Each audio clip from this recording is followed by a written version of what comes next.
To Tiger Woods, who has won 8 times as a professional at Torrey Pines, which ties the record for any one player in any one event. And it's one of 3 courses where he has won 8 times. And to a degree, though, that was a past life.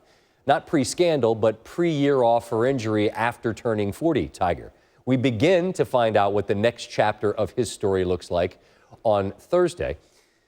While Tiger played the Hero World Challenge, you recall, back in December, this will be the first time that he tees it up in a PGA Tour event, an official event, if you like, in 522 days. How long a span is that? Well, it's 522 days.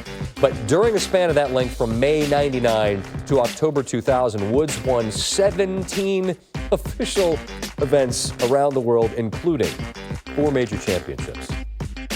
My dear friend Andy North joins us from Torrey Pines. And Andy, over the years, you and I have seen Tiger Woods play so much good golf that it's natural that I think you and I and a lot of people would be optimistic about what Tiger might do.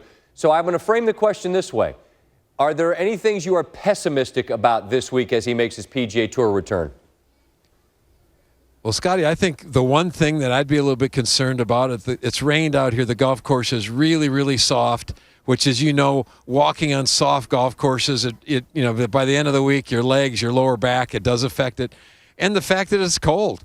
I think ideally he'd love to be coming back and playing someplace where it's 75 or 80 degrees, but it's going to be in the 40s in the morning. He plays at 6:40 tomorrow morning, and I guarantee you when he tees off, he'll be in the 40s. So, that's not what he wants to be doing. He does have such a great frame of reference here. He's won so often that obviously that plays into the psyche from a positive perspective. But Andy, you know so well, because you had to do it so often, coming back from injury and coming back from a layoff, what takes the longest time to get comfortable on the golf course? Well, I think the biggest thing is the mental part of it. Can you grind for 4 and 5 hours? You've put the work in, you feel like your game's okay, your short game's good, whatever, but you get on the golf course and you're out there working so hard mentally for 4 or 5 hours, and by the end of the week, you're worn out. And I think we saw that in the Bahamas, where he played a lot of really good golf, but he made a lot of mistakes, and by the end of the week, he was just shot. You know the guy for many years. You know him well. How anxious is he to just get back into the competitive arena? Well, I think the fact that he's going to play 4 of the next 5 weeks is really great. I wanted to get back playing, to see if he can do this. And the only way you can see if he can do this is to do it over a lot of golf over a short period of time, to see how your body's going to recover, see if mentally if you can focus, day after day after day. So I think we're going to learn an awful lot over this next month. I'm taking the long view. What happens this week, I'm not as concerned about as what he does over the next 5 weeks.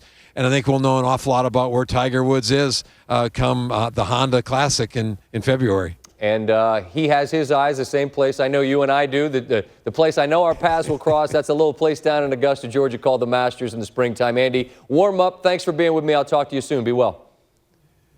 Thanks, Scotty. Have a good one.